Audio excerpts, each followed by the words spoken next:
My wife left me after 10 years of marriage. She thought she was taking everything. She forgot who built it. When my wife asked for a divorce after 10 years together, she didn't cry. She smiled. She sat across from me at the kitchen table and told me she'd outgrown me. According to her, I wasn't ambitious enough anymore. I wasn't exciting. I was too focused on work and living like an old man. The part that stung wasn't even the divorce. It was when she said, "My family's business will always be here. I'll never have to worry about money." I just nodded. "You'll be fine," she added. "You always land on your feet." She wasn't wrong. What she didn't know was why. Her family owned one of those online businesses everyone thought blew up overnight. Millions in yearly sales, thousands of orders every week, warehouses, employees, the whole thing. To everyone else, her dad was the genius behind it. Behind the scenes, I built the website. I negotiated every supplier contract. I automated shipping. I handled payroll.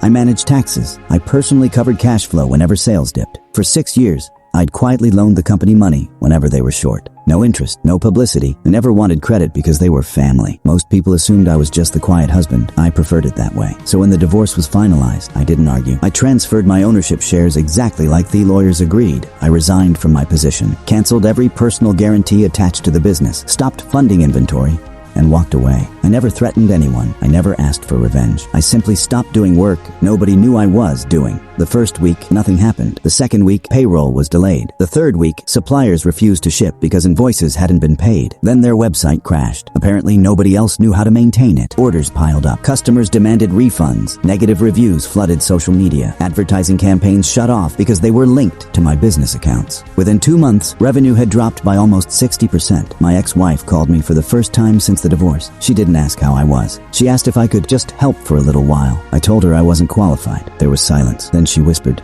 "Please." I wished her the best and hung up. A week later, her father called. He wasn't angry. He sounded defeated. He admitted he'd never realized how much I actually did. He apologized for treating me like I was just another employee. I thanked him. Then I told him I had already accepted another job. That part wasn't entirely true. I hadn't taken another job. I'd started my own company. Funny enough, several of their biggest suppliers and business partners reached out after hearing I'd left. They wanted to work with me instead. Turns out relationships matter. Within a year, my company was doing better than I'd ever imagined. One afternoon, I ran into my ex-wife at a coffee shop. She looked exhausted. She asked if I was seeing anyone. I told her yes. She looked down at the floor and quietly said, "I made the biggest mistake of my life." Maybe she did. Maybe she didn't. But I smiled, wished her well, picked up my coffee, and walked away. The last thing I ever heard about her family's business was that they sold it for a fraction of what it had once been worth. People still think they lost everything because of bad luck. Only 4 people know the truth. Sometimes the most important person in the room is the one nobody notices until they're gone.